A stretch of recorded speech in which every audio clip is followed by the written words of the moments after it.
Hello friends, जय हिंद आप सभी को। और आज आईबी सिक्योरिटी असिस्टेंट एमटीएस परीक्षा 2023 का 24 मार्च का सभी शिफ्टों का एग्जाम खत्म हो गया।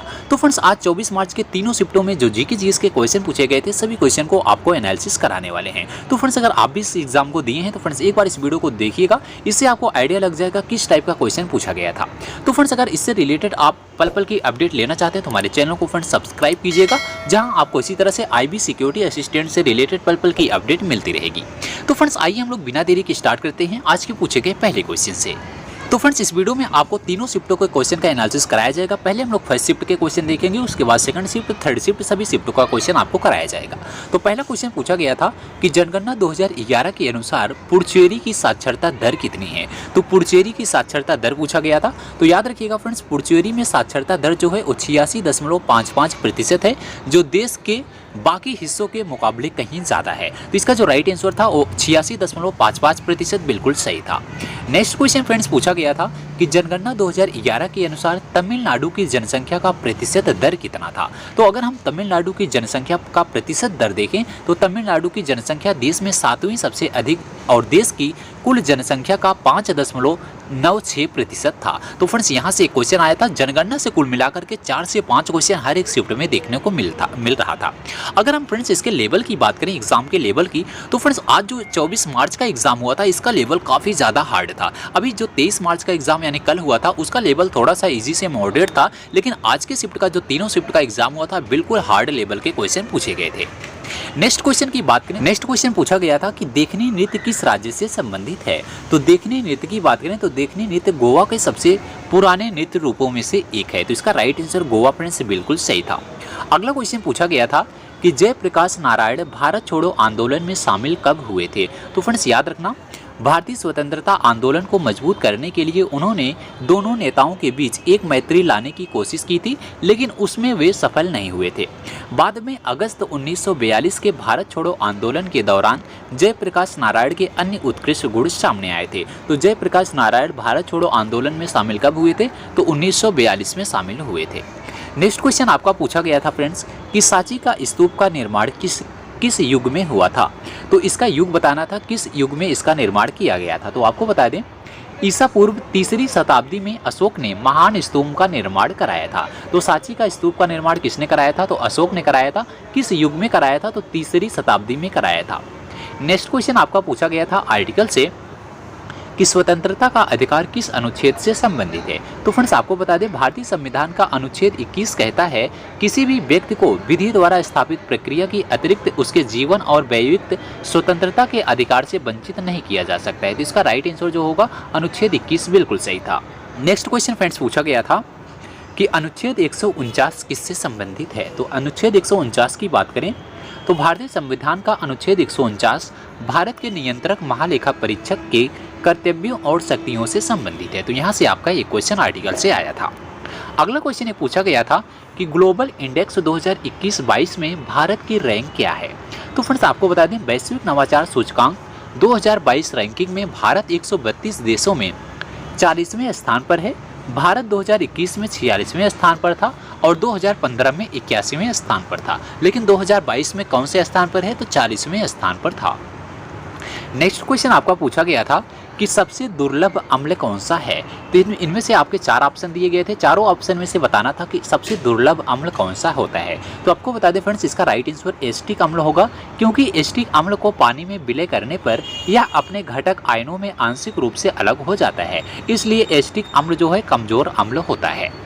नेक्स्ट क्वेश्चन आपका पूछा गया था कि 100 मीटर रेस में किसने पदक जीता है। तो आपको बता दें, जमैका ने उसेन बोल्ट ने पुरुषों के 100 मीटर रेस में ओलंपिक के साथ साथ विश्व रिकॉर्ड भी बनाया है और उसने 3 स्वर्ण पदक के साथ साथ इस इवेंट में अब तक के सबसे सफल धावक बने हैं। अगला क्वेश्चन पूछा गया था कि लघु संविधान किस संविधान संशोधन को कहा जाता है। तो आपको बता दें, 42वें संविधान संशोधन अधिनियम को लघु संविधान के रूप में जाना जाता है, क्योंकि इसने संविधान में बड़े बदलाव किए हैं। तो लघु संविधान किस संविधान संशोधन को कहा जाता है? तो 42वें संविधान संशोधन को कहा जाता है। अगला क्वेश्चन पूछा गया था कि संविधान का दूसरा संशोधन कब हुआ था। तो फ्रेंड्स आपको बता दें संविधान का दूसरा संशोधन 1952 में हुआ था। इस संशोधन के द्वारा संविधान के अनुच्छेद 81 में संशोधन किया गया था। तो दूसरे संविधान संशोधन जो हुआ था उनमें अनुच्छेद 81 में संशोधन किया गया था। अगला क्वेश्चन पूछा गया था कि सुप्रीम कोर्ट में कौन सी भाषा में कार्यवाही होती है। तो आपको बता दें संविधान के अनुच्छेद 348 के मुताबिक जब तक संसद किसी अन्य व्यवस्था को ना अपनाए तब तक सुप्रीम कोर्ट और हाई कोर्ट की कार्यवाही केवल अंग्रेजी भाषा में होती है। तो इसका राइट आंसर अंग्रेजी भाषा बिल्कुल सही होगा। अगला क्वेश्चन पूछा गया था कि ऑल इंडिया किसान सभा कब बना था। तो ऑल इंडिया अगर किसान सभा की बात करें तो सभी किसान क्रांतियों की परिणति अप्रैल 1936 में भारतीय राष्ट्रीय कांग्रेस के लखनऊ अधिवेशन के दौरान अखिल भारतीय किसान सभा की स्थापना में हुई, जिसके पहले अध्यक्ष स्वामी सहजानंद सरस्वती थे।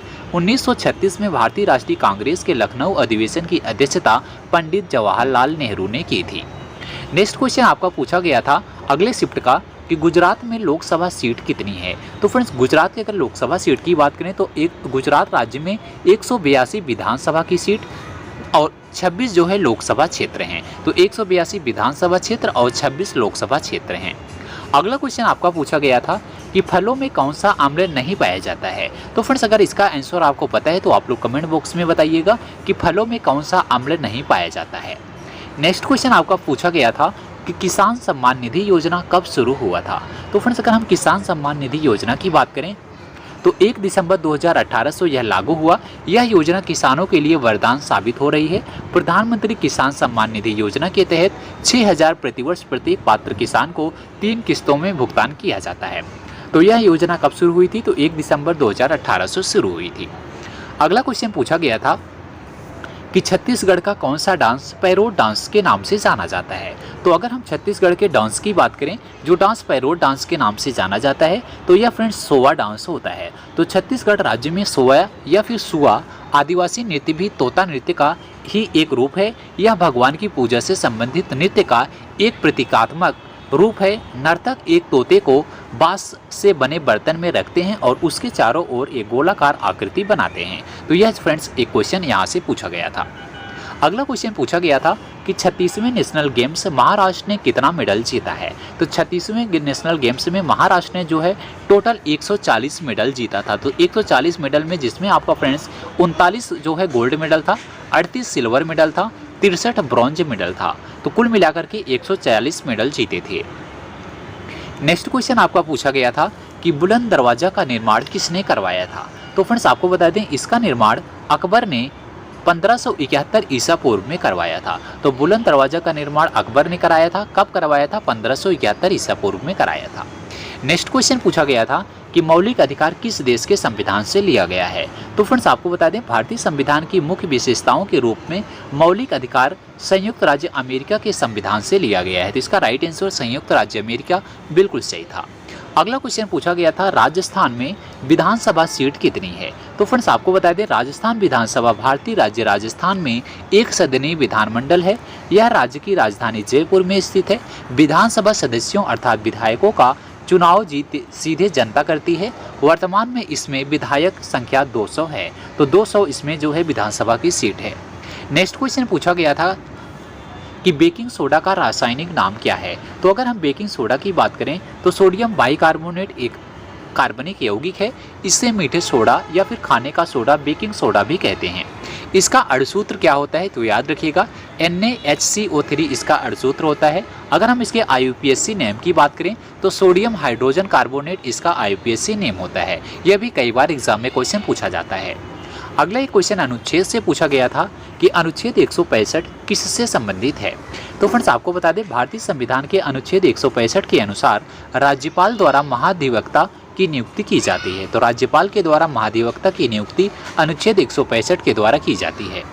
अगला क्वेश्चन पूछा गया था कि भारत का माउंटबेटन रेंज कितना है, यानी फ्रेंड्स भारत के जो माउंटेन है उसका रेंज पूछा गया था। तो आपको बता दें समुद्र की सतह से 22,000 फीट से अधिक और भारत की उत्तरी सीमा के साथ 1200 मील से अधिक दूरी तक फैला है। इसमें कंचनजंगा जो दुनिया की तीसरी सबसे चोटी है। नेक्स्ट क्वेश्चन पूछा गया था कि भारत का उत्तर पूर्वी पर्वत श्रेणी कौन सा है। तो फ्रेंड्स भारत के जो है उत्तर पूर्वी पर्वत श्रेणी में से आपके ऑप्शन फ्रेंड्स बता दें, इसका जो राइट आंसर होगा वो काराकोरम होगा, लद्दाख होगा, जास्कर होगा, कैलाश होगा, ये सभी इसके राइट आंसर हो सकते हैं। इनमें से जो भी आपका ऑप्शन दिया गया होगा वो बिल्कुल सही होगा। नेक्स्ट क्वेश्चन आपका पूछा गया था कि आरएनए क्या है। तो आरएनए की अगर हम बात करें फ्रेंड्स, आरएनए एक अकेली बहुन्यूक्लियोटाइड श्रृंखला वाला लंबा तंतुनुमा अणु है जिसमें फास्फेट और राइबोसोम शर्करा की इकाइयां एकांतर में स्थापित होती हैं। इसका पूर्ण नाम राइबोज न्यूक्लिक अम्ल है। इसका पूर्ण नाम याद रखिएगा, राइबोज न्यूक्लिक अम्ल होता है। नेक्स्ट क्वेश्चन फ्रेंड्स आर्टिकल से पूछा गया था कि धन विधेयक किस अनुच्छेद में आता है। तो फ्रेंड्स आपको बता दें संविधान का अनुच्छेद 110 धन विधेयक से संबंधित है। तो धन विधेयक अनुच्छेद 110 में आता है। अगला क्वेश्चन पूछा गया था कि वर्तमान में भारत के महान्यायवादी कौन हैं। अगर हम महान्यायवादी की बात करें वर्तमान में, तो भारत के वर्तमान अटॉर्नी जनरल आर वेंकट रमणी हैं। उन्हें 1 अक्टूबर 2022 से 3 साल के लिए नियुक्त किया गया था। तो यहाँ से आपका एक क्वेश्चन अभी थर्ड शिफ्ट में पूछा गया था। नेक्स्ट क्वेश्चन पूछा गया था प्रारूप समिति में कितने सदस्य थे। अगर हम प्रारूपी समिति की बात करें तो प्रारूप समिति ने नए संविधान का प्रारूप तैयार करने के लिए अध्यक्ष सहित 7 सदस्यों का समूह नियुक्त किया था। इसमें कितने सदस्य थे, तो 7 सदस्य थे। अगला क्वेश्चन पूछा गया था कि राज्य और केंद्र सरकार के बीच किस भाग में आता है, यानी राज्य और केंद्र सरकार का जो संबंध है वो किस भाग में आता है। तो फ्रेंड्स आपको बता दें भारत भारतीय संविधान के अनुसार एक राज्यों का संघ है। संविधान के भाग 11 में केंद्र राज्य संबंध का उल्लेख किया गया है, यानी राज्य और केंद्र के बीच का संबंध किस भाग में आता है, वो भाग 11 में आता है। नेक्स्ट क्वेश्चन पूछा गया था कि जब्त प्रणाली किसने लागू की थी। तो जब्त प्रणाली की फ्रेंड्स बात करें तो जब्त प्रणाली या फिर दहसाला प्रणाली राजा डोडरमल द्वारा पेश की गई थी। इसका राइट आंसर जो होगा राजा डोडरमल बिल्कुल सही होगा। अगला क्वेश्चन पूछा गया था कि शीतलन किसके कारण होता है। तो शीतलन की बात करें फ्रेंड्स, दक्षिणी गोलार्ध में अल्पतम सूर्य तप प्राप्त होने के कारण शीत ऋतु होती है। इसके कारण जो है शीतलन होता है। नेक्स्ट क्वेश्चन आपका पूछा गया था कि राष्ट्रपति दोनों सदनों को किस अनुच्छेद के तहत बुलाता है। तो आपको बता दें फ्रेंड्स संविधान के अनुच्छेद 87 में दिए गए प्रावधान के अनुसार राष्ट्रपति विधायी शक्तियों के अंतर्गत 2 बार संसद के दोनों सदनों को संबोधित करता है। तो राष्ट्रपति दोनों सदनों को किस अनुच्छेद के तहत बुलाता है, तो अनुच्छेद 87 इसका राइट आंसर था। अगला क्वेश्चन पूछा गया था कि श्वेत रक्त कोशिका को किस नाम से जाना जाता है, यानी फ्रेंड्स श्वेत रक्त कोशिका को और किस नाम से जानते हैं। तो फ्रेंड्स आपको बता दें WBC श्वेत रक्त कोशिकाओं को ल्यूकोसाइट या फिर ल्यूकोसाइट भी कहा जाता है। तो ल्यूकोसाइट के नाम से इसे जाना जाता है। अगला क्वेश्चन एक पूछा गया था जनगणना से कि जनसंख्या घनत्व 17 किस भारतीय राज्य का है। तो फ्रेंड्स अगर आपको जनसंख्या घनत्व 17 की बात करें तो अरुणाचल प्रदेश इसका राइट आंसर होगा। अरुणाचल प्रदेश में जनसंख्या घनत्व सबसे कम है। अरुणाचल प्रदेश में सबसे कम जनसंख्या घनत्व जो है 17 व्यक्ति प्रति वर्ग किलोमीटर है। इसका राइट आंसर जो था फ्रेंड्स वो अरुणाचल प्रदेश बिल्कुल सही था।